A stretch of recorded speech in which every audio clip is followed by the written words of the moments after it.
Tall ships and small steps.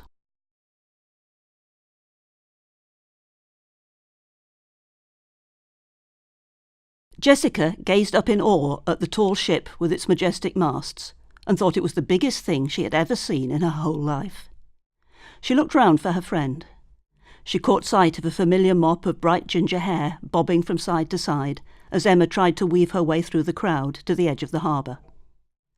As usual, Emma was wearing beach clothes and sunglasses, even though it was starting to drizzle here in the north of England. She was dragging a huge case behind her, which Jessica thought was probably full of an endless variety of flimsy summery outfits, and stuffed with packets of her favourite pickled onion-flavoured crisps.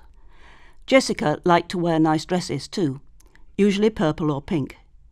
But she and Emma were there to work on the ship as part of the crew. Emma didn't appear to be at all suitably attired for climbing rigging and scrubbing floors. The pair of them had worked really hard to raise the money to sail to Sweden, but Jessica knew it wasn't exactly a holiday. When Emma had disentangled her sunglasses from a stranger's hair and found a plaster for the knee she grazed falling over the stranger's dog, the two girls linked arms and raised their hands to wave goodbye to their families. Jessica's confidence and feelings of joy started to drain as she remembered that she wouldn't see Charlie the terrier for 2 whole weeks. "Come on," said Emma cheerfully. "We'll get through this together." She gripped Jessica's arm more firmly to drag her up the gangplank, and together they tumbled over the suitcase Emma had left in the middle of the path. Jessica learned quickly, but some of the knots and jobs were fiddly. She had spent a long time in hospital when she was younger. She couldn't say how many operations she'd had. They all blurred into one, and her earliest memories were of being in hospital. Maybe that's why she always dreamed of working as a nurse, helping people the way the nurses she remembered had helped her. Jessica's fingers still found it difficult to turn keys in doors or cupboards, and her legs resisted when she wanted to climb stairs or stiles. Crossing roads was a nightmare too, but on a boat there were no roads to deal with. Somehow she felt more at home on the sea than on dry land. England's shores were soon lost over the horizon, and the crew settled into a routine. Working as part of a team, Jessica could do her bit and others could do theirs, sharing out the jobs according to people's strengths. Emma's strength turned out to be making people laugh.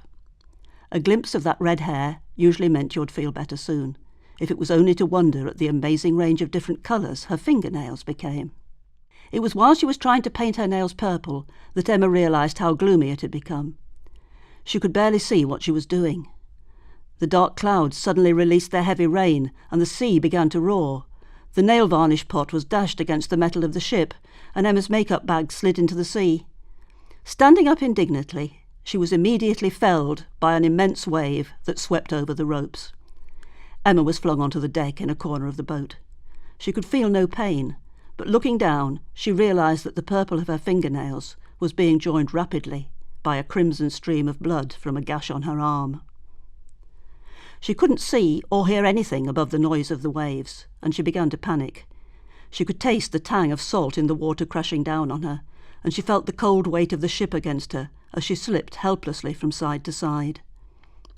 She held her face with one hand and watched helplessly as a pool of red gathered on the deck. Then, making its way slowly but determinedly towards her through the pouring rain and the foaming spray, Emma recognised the careful, plodding figure of Jessica. The sweets were supposed to be for a midnight feast, but Jessica knew that sugar was helpful when someone had had a shock. At home she looked after her granddad, who had dementia, and Jessica often chatted to him over a cup of sweet tea, as he told her tales of handing out tea to people during the war. On the ship, the noise of people shouting orders got louder and more frantic. Jessica didn't like people shouting. But it was important to apply pressure to Emma's arm to stop the bleeding, so she tore off a piece of her own shirt. Emma, of course, wasn't wearing enough to use any of her clothes as a bandage, and wound it tightly round the wound. She wanted to find somewhere warm and dry and quiet, but once she had sat down with Emma, it was impossible to get up again on the heaving ship, and Emma was sobbing now. Jessica began to tell Emma about her times in hospital and how kind and reassuring the nurses were, especially the ones who stayed with her when she was scared, like when she was about to go under from an anaesthetic. Emma stopped crying and listened. She'd never really understood how difficult Jessica's childhood must have been, being away from home and often frightened. Huddled together now, the two friends talked and talked. Eventually, Emma was even able to use her special skill and make them both laugh. By the time the skipper found the pair of them, they were giggling and shivering uncontrollably in equal measure. He felt they hadn't realised the seriousness of the situation. They could have been swept off the boat entirely at any moment.